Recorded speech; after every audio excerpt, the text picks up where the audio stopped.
Hi everybody, Richard Slay here, and I've got my new version of this Harp position wheel, Harp position finder, and the scale degree finder wheels that are now available. I'm putting them up on the Hot Rod Harmonica website, and I just want to give you a real quick overview of what they are and what they are not.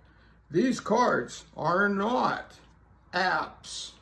You don't download them. They're physical things you can hold in your hand and move with your fingers. They never need batteries. They don't crash on you. They don't require that you upgrade to Harp Position Finder 3.0, 0.4, 0.5, 0.6, and there they are. They've got quick start instructions on the back, and they've got a wheel that moves on the front.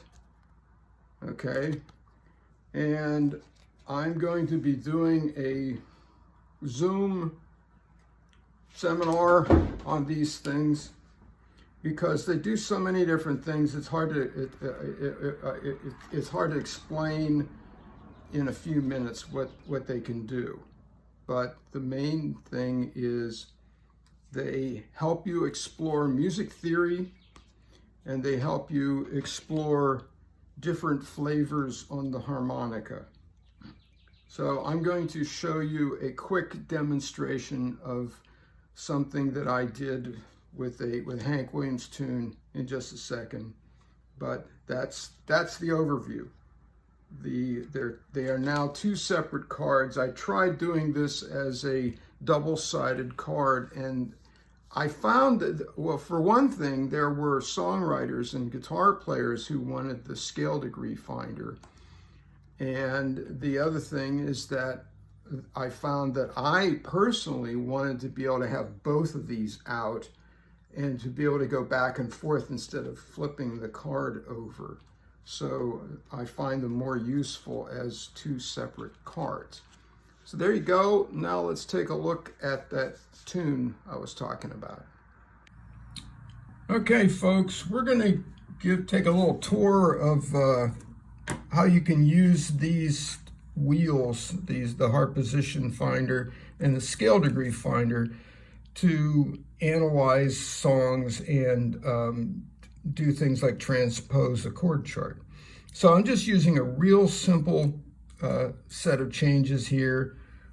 Obviously, you can use this for you can take this principle and use it on anything, jazz chords, whatever, songs that have 500,000 changes. But here's the deal. Okay, here's a Hank Williams tune. Hey, good looking, and I have it here in the key of C. So if we put the C up there as your root note, you'll see some numbers next to the alphabet names, and C is number 1.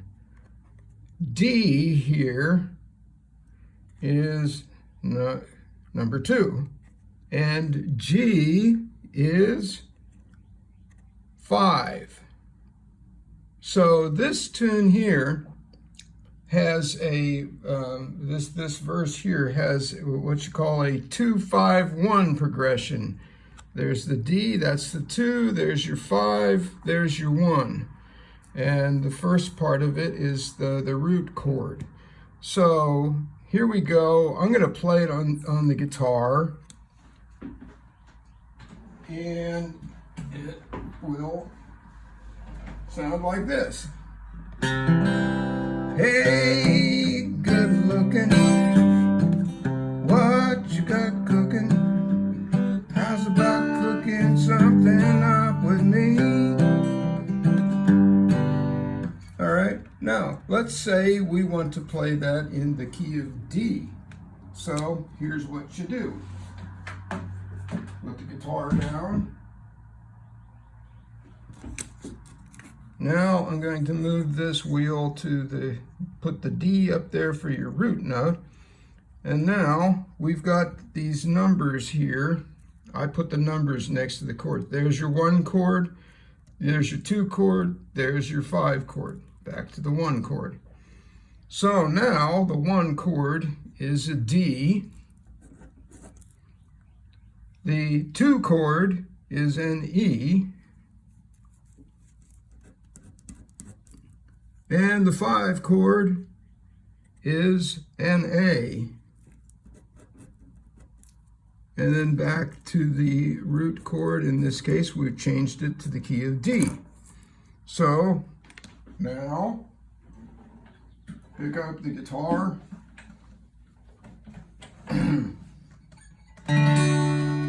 Hey, good looking, what you got cooking? How's about cooking something up with me? So you can do that with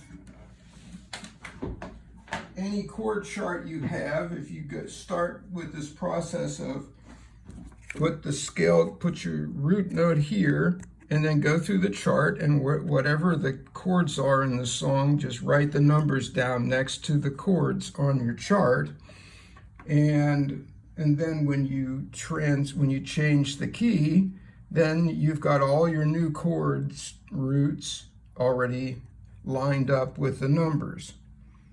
So that's one way you can use this. Now, the harp position finder, if we go back to the original key of C and we put that up here, then these tell us the various harmonicas we could possibly play. Now, on the back of the card, I have some notes here including the most popular positions in major keys are 1st, 2nd, and 12th position. Minor keys, 3rd, 4th, and 5th position. So this song is in a major key. And if you look at it, so the usual suspects are right up here at the top: C harp, F harp, and G harp. G harp would be in 12th position. And so when I think about playing along with this song, let's start with 2nd position. That would be the most likely starting point for playing something. Hey, good looking.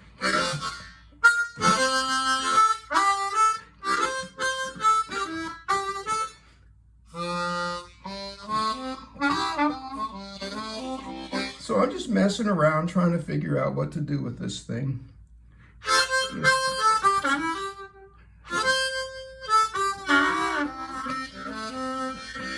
And then I think, well, okay, now the straight harp, I want to be able to bend notes, so straight harp isn't the best choice. So, but what happens if I do 12th position?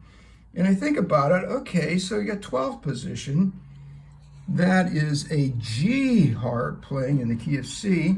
And, come to think of it, when I get to this 2 chord, it's a D. And guess what? That G harp has got a big fat D chord on there, full of juicy bent notes. Let's see what we can do with that. Okay, so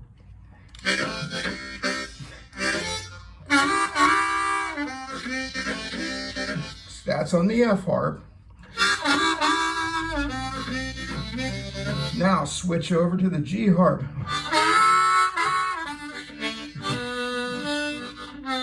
So let's see. So we got 2 harps in our hand now.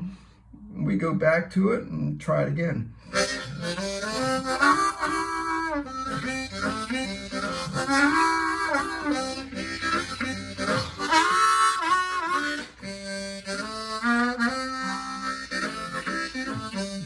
So that's just something that's one way you can use these cards to just easily find new possibilities.